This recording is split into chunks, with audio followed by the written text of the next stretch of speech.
नमस्कार। साहित्य तक के बुक कैफे के एक दिन एक किताब में मैं जयप्रकाश पांडे आपका स्वागत करता हूं और आज मैं जाने माने कवि, लेखक, कथाकार, पटकथा लेखक और अंतर्राष्ट्रीय ख्याति के कथाकार उदय प्रकाश की पुस्तक हाईवे 39 के साथ उपस्थित। उदय प्रकाश हमारे दौर के एक ऐसे रचनाकार हैं जिनके बिना हिंदी साहित्य जगत का, खासकर उत्तर आधुनिक कालखंड और आधुनिक कालखंड जो है वह पूरा नहीं होता। उदय प्रकाश की रचनाओं ने हमारे साहित्य जगत को जो इस तरह से समृद्ध किया है उसके बारे में मैं इस पुस्तक के प्रकाशक अदिति माहेश्वरी गोयल की कुछ पंक्तियां पढ़ता हूं, जो कार्यकारी निदेशक हैं वाणी प्रकाशन ग्रुप की।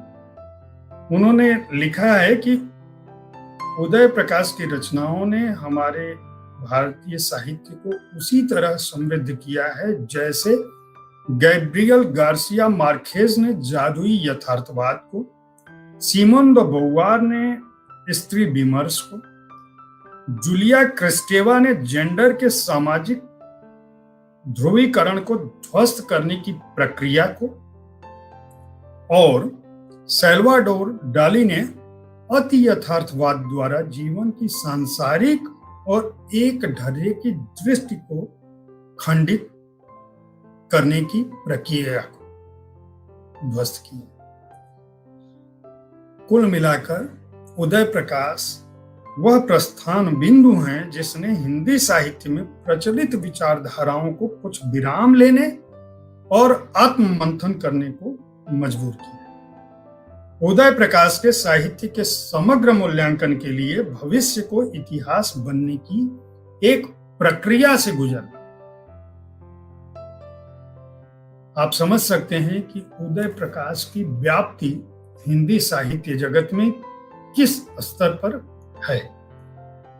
वे राष्ट्रीय अंतर्राष्ट्रीय जगत में जाना पहचाना नाम है और यह पुस्तक एक पटकथा है। वह पटकथा जो उन्होंने एक फिल्म के लिए लिखी, पटकथा भी ऐसी जो जर्मन कहानी डेंजरस गेम से प्रभावित। एक तरह से डेंजरस गेम को उन्होंने हिंदी में भारतीय पृष्ठभूमि में पुनरावतरित कर दी, फिर से लिख दी। और खास बात यह कि 60 के दशक में जाने माने नाटककार विजय तेंदुलकर ने खामोश, अदालत जारी है, यह नाटक भी डेंजरस गेम की ही पृष्ठभूमि पर लिखा था। रंजीत कपूर ने भी एक नाट्य रूपांतरण किया था, द रॉन्ग टर्न।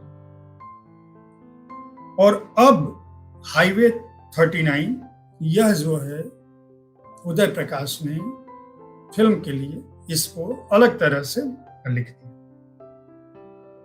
पहले जो आलेख थे वो नाटक के रूप में थे, लेकिन यह जो है सिनेमा के लिए लिखा गया है और केवल इसमें 17 सीक्वेंस है, 17 दृश्य सीक्वेंस है और 103 कैमरा शॉट्स में पूरी की पूरी पटकथा खत्म हो जाती है। खास बात यह कि उदय प्रकाश इस पटकथा लेखन में अलग नजर से आते हैं। उनकी जो लोग उनको पढ़ते रहे हैं वो जानते हैं कि वे अपने वाक्यों में अलग तरह का प्रवाह रखते हैं, बड़े वाक्य। लेकिन इसमें उन्होंने एक अलग पटकथा का अनुशासन लाए हैं और छोटे छोटे वाक्यों में बड़ी से बड़ी बात कह जाते हैं। खास बात यह कि जितनी नाटकीयता इसमें लगाते हैं उतनी ही वास्तविकता के करीब यह पुस्तक पहुंचती है। इसका नायक रोहित है जो एक खेल की तरह के मुकदमे में फंस जाता है और उसके बाद उसकी ब्रेकडाउन की स्थिति होती है। वह ये समझ ही नहीं पाता है कि वास्तविकता क्या है, भ्रम क्या है, सत्य क्या है, झूठ क्या है।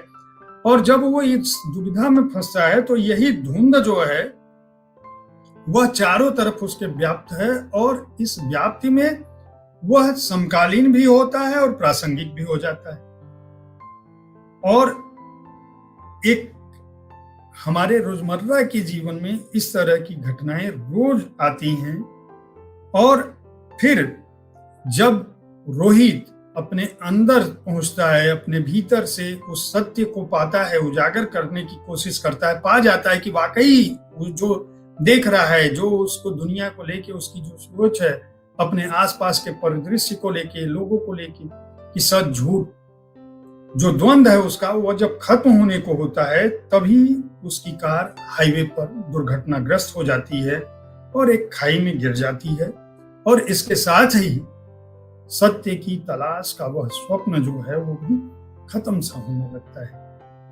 ये देवेंद्र राज अंकुर ने इसकी बहुत ही अच्छी भूमिका लिखी है, प्रकथन लिखा है और इस पर टिप्पणी की है। इस पुस्तक पर उन्होंने इस पुस्तक के बहाने उदय प्रकाश की पुरानी कुछ कहानियों का भी उल्लेख किया है, खासकर राम सजीवन की प्रेम कथा और दिल्ली की दीवार, मोहनदास, इनका भी जिक्र किया है।